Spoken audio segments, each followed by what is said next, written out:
Hello, I'm Robert, a fact checker, a voluntary fact checker, and helping you if you're scared. And this is something that we all knew during the Cold War because there really was a risk, a very low risk of a nuclear war. So we knew what to do if the nukes were to start to fall. Nowadays, people don't know, and this is because there isn't really a risk of a nuclear war. Not in that sense, not like in the Cold War. And there hasn't been any change since the start of the Ukraine war. Then the US defense have said over and over again that whenever they're asked, they see no reason to change their defense posture. They monitor Putin's rhetoric, and but they also have intelligence, and they can see that he's not actually doing anything. He's not actually preparing to use nukes. So it's just bluffs. But if back then, this is what we knew when I was a child, that first of all, that fallout is heavy dust. People nowadays, for some reason, have this conception that it's like fog or fine dust. It's not. It's heavy because it's dust that's up in the mushroom cloud right at the beginning. So very high up, and then it falls down. So it's got to fall quite a long way, and it takes about 15 minutes to reach the ground. And so your objective to stay safe is to get indoors as quickly as possible within 15 minutes. Far more important than trying to look for somewhere especially good. If you're going to spend 5 minutes in the fallout dust, then it's much better to be going for somewhere closer. Because that's the other thing that people don't know nowadays, is that the most intense radioactivity is very short-lived. If you've got a radioactive half-life of seconds, then it's very intense because the atoms are splitting apart very quickly, but most of it's gone very quickly, almost all of it gone in minutes. If it's got a half-life of, say, 3 minutes, then after an hour there's only a millionth left. After 2 hours there's only a trillionth left of the original radioactivity. And then the actual radioactivity is many isotopes of many different half-lives. Some of them decay into others, which then decay into others, all with different half-lives all the way down. And then the original start-off ones that some have short half-lives and some have long half-lives. And just empirically, out of all that mess of different radioactive things, you get this curve, strange curve, in which it's a 10-fold reduction every time there's a 7-fold increase in the time period. So whatever it is at 1 hour, say 1,000 of these things, then it's going to be 100 at 7 hours, and it's going to be only 10 of them at 49 hours, which means it's very low, quite a low level of radioactivity. This means that the emergency vehicles could actually come sometime around here. Back up then would be pretty hazardous, but by the time it's got down there, and then by the next day, and then after 2 days, it's quite safe for you to get out and do something if you have to go for go and do something, and it's reasonable after 2 days. Though the longer you stay in, obviously the better. And anyway, you can read the instructions about what to do. You don't really need to know because it's not really a risk right now, but that's what you have to do. And so if you get someone saying, "Oh, they're just trying to calm us down, and they're just it's all a matter of whitewash or whatever," then they are the ones who are the buffoons. It means they haven't bothered to check up even the most basic details, and it's just there in the word itself. Falls out of the sky. It's heavy stuff. You can see it. You can get away from it by going indoors. So they haven't even really thought through what the word means. And just as the emergency vehicles can arrive in the first few minutes, so also can the soldiers would be able to move around by then. So they're actually not really that effective at the battlefield, not for kind of dispersed out battlefields. The tactical nukes could do something to a concentration of very large numbers of things, but the Ukrainians just don't concentrate like that, and the Russians don't know where they are. So the only thing that Putin could try to do on the battlefield with nukes is to try to create no-go areas of fallout, But as you can see, they wouldn't last very long. If emergency vehicles can be there the same day, and the next day, quite moving around anywhere, then for sure soldiers can. If they're reasonably well trained, and if they're inside an enclosed vehicle, if they don't even need to get out, then they don't even need hazmat suits, as long as it's reasonably enclosed. So, if Putin used tactical nukes on the field, it would be very bad for his own people. They'd be just terribly morale damaging, because they'd say, look, our leader has dropped tactical nukes and he doesn't care about us, and not trained us even to how to fire a rifle, and here we are having to deal with fallout and we have no idea what to do.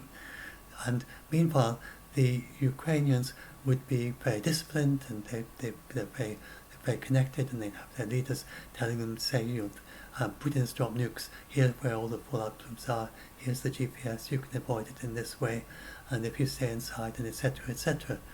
And so the Ukrainians would have a huge advantage if Putin was to try to use nukes on the field. So it's rubbish as a nuclear weapon, as a weapon for Putin. And they're not really concerned about that. The only concern that Zelensky and Biden and people like that have is Putin using it as a terror weapon, as like he's targeting the infrastructure. And but that, well, I mean, it'd be clearly that Putin was a rogue nation, that Russia was a rogue nation, like we'd become like North Korea, and worse than North Korea, if he used it like that. He'd become a totally rogue nation, Russia, if he used it like that, and there's no way that China or India could support that at all. And so it'd be disastrous for Russian foreign policy, bad as it has been so far. However, he might do it for domestic reasons. And so that is the one concern that Zelensky and Biden have, either that or him just doing it because people say, oh, you can't do it. He says, well, you watch, I can. So he might do it in a kind of macho competitive way like that, utterly pointless. Or he might do it again utterly pointless just because his ultra-nationalists in Russia are kind of egg him on and say, we should do this because they don't seem to be worried much about war crimes.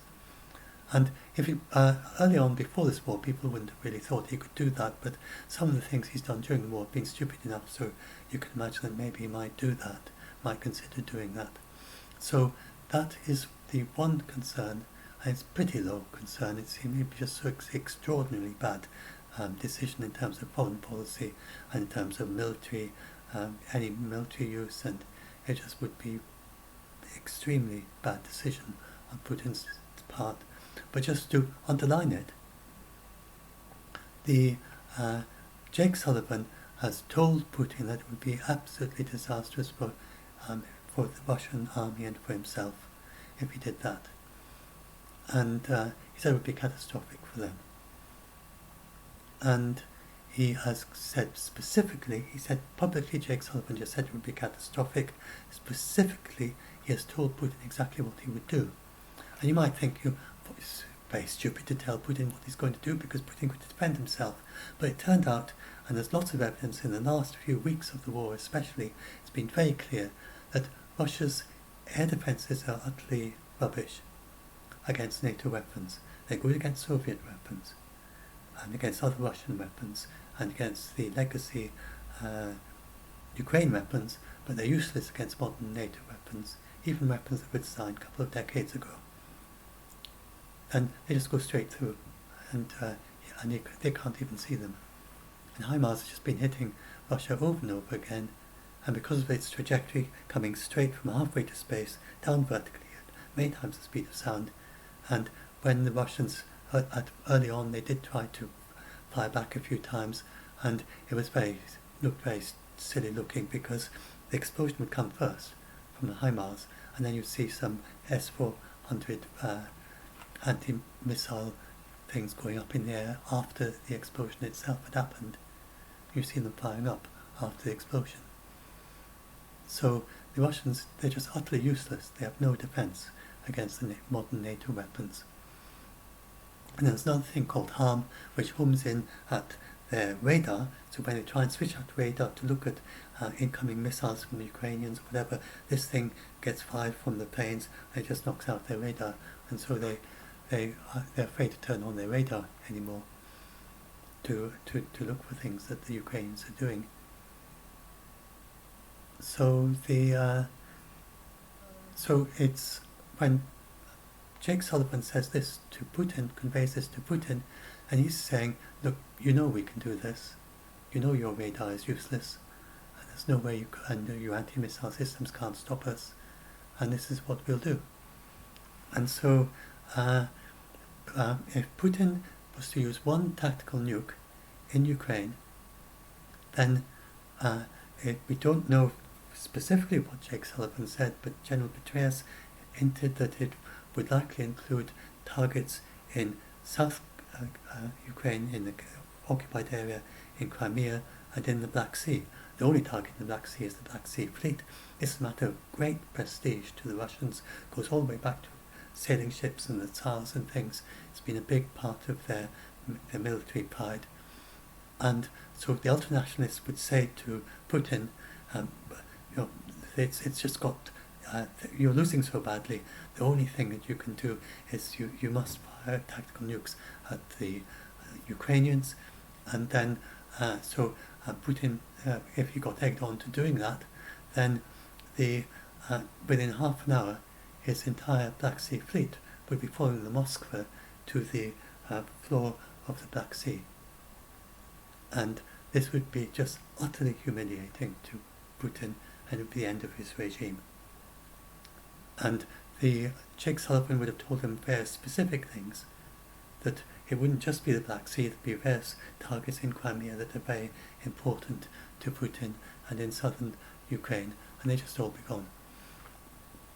And don't know how they do it, but for instance, the F-35s are almost invisible to radar anyway, and they have this harm thing. They'd be able to use counter-radar things as well if anything tries to look at them.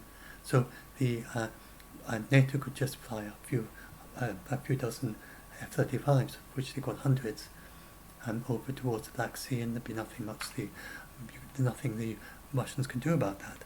Or they might be able to fire missiles from a distance they'd have range of above the ATACMS. I think they've got similar ones. I think they've got a longer range version of it that could reach to 500 at least in development, and it's going to be rolled out quickly into various other things. Anyway, they for sure could hit lots of targets very quickly, and there'd be not a thing that Russia can do about it. So once I heard that, it seems pretty clear that there's just no way that Putin's going to use nukes. Just no way. Because this is speaking to what actually matters most of all to Putin, which seems to be domestic. He doesn't seem to be worried about soft power. He doesn't seem to be worried about foreign relations very much. Even with India and China, he's doing some currying of favours, but not very much. And he seems to be extremely concerned about the internal politics of Russia and domestic politics in Russia. So then the one last thing I want to mention is that there was this thing that came up about saying that Biden saying we've got to work in order to make sure that Putin has an off-ramp. Well, when it actually came to him being interviewed after that by CNN, it turns out that by his off-ramp he just means for Putin to leave Ukraine. He said Putin's got a very simple off-ramp, he's just got to leave Ukraine. And Biden is of the view that Putin would be able to stay on as president if he were to leave Ukraine. He would just say that he felt that he needed to go into Ukraine to do certain things, and then that it's been accomplished and it's now time for the Russians to go home. And he'd just say that to his people, and his people would believe him because the propaganda is so effective in Russia. And their views change quite a lot very easily. So that was Biden's idea of Putin's off-ramp. So it wasn't at all what people were saying at the time. So it seems Russia has turned out to be pretty much just defenseless to modern NATO weapons. So as long as NATO keep sending these weapons to Ukraine, then there's not much that Russia can do. It's just a matter of how long it takes and whether Ukraine is going to win. Because and the very clever Ukraine strategy, the Ukraine would have won eventually, but they use a very clever strategy, and I could talk about it in a separate video, which may lead to it ending sooner rather than later. And let's hope it does, because the sooner we can get over this war, the better, really. And the only way it's going to end is with Russia losing, sadly. It seems to be the only way. There's no Putin has really ended any possibility of a peace agreement, sensible peace agreement, short of just losing with his annexation. So, I mean, but hopefully that'll happen quite soon. Or anyway, I'll talk about it in a separate video. I'll upload this and hope this has helped some of you who are scared.